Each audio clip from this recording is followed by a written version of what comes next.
Muslimat KZ қыз келіншектер сайты ұсынады. Ең бірінші болып жұмаққа кіретін әйел. Бірде Фатима анамыз, Алла оған разы болсын, өз әкесінен, ардақты пайғамбарымыздан, Алланың оған игілігі мен сәлем болсын сұрады. Уа менің сүйікті әкетайым, әйелдерден бірінші болып жұмаққа кім кіреді? Сонда Алла елшісі, Алланың оған игілігі мен сәлем болсын, анау пәлен үйде тұратын бір әйел бар. Жұмаққа бірінші кіретін сол. Фатима анамыз, Алла оған разы болсын, қатты қызығып, ол тіпті менен де ерте кіреді ме? Иә, тіпті сенен де ерте кіреді. Егер қаласаң онымен танысып, нендей себептен сондай мәртебеге ие болғанын біліп қайт. Хазірет Фатима бұл кісіні көруге қатты құмартады.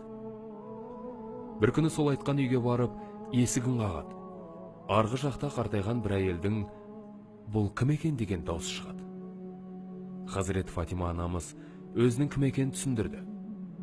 Жаным саған құрбан болсын. Уа Алла елшісінің қызы, мен сенімен қатты танысқым келген еді. Алайда көшеге шықпайтынымнан саған бара алмадым. Сенің бұл келгенің Алланың маған берген нығметі. Алайда кешірші мені, саған есікті аша алмаймын. Себебі отағасынан рұқсат алмадым. Сен ертең келе аласың ба? Мен бүгін рұқсат сұрап қояйын.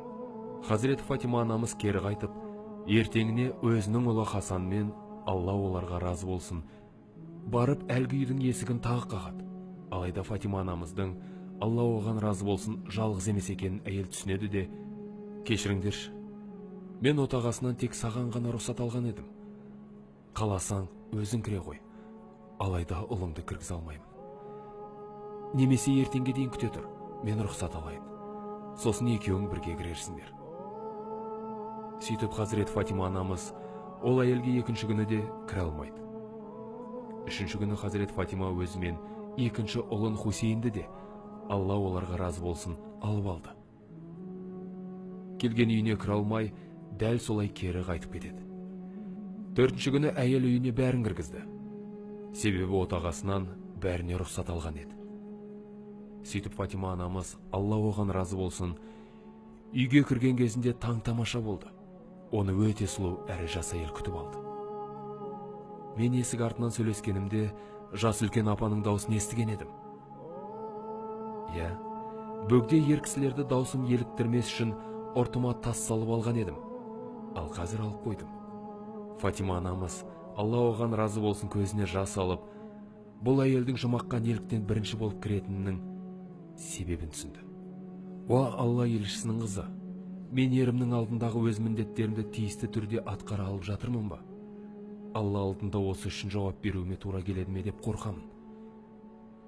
Фатима анамыз, Алла оған разы болсын, пайғамбарымыздың, Алланың оған игілігі мен сәлем болсын, хабарын жеткізеді. Сені маған пайғамбарымыз, Алланың оған игілігі мен сәлем болсын, жұмаққа бірінші болып кіретін әйел деп баяндады.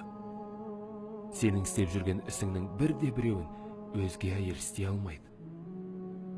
Біраз әңгімелесіп болған соң, Фатима анамыз, Алла оған разы болсын, үйіне қайтты.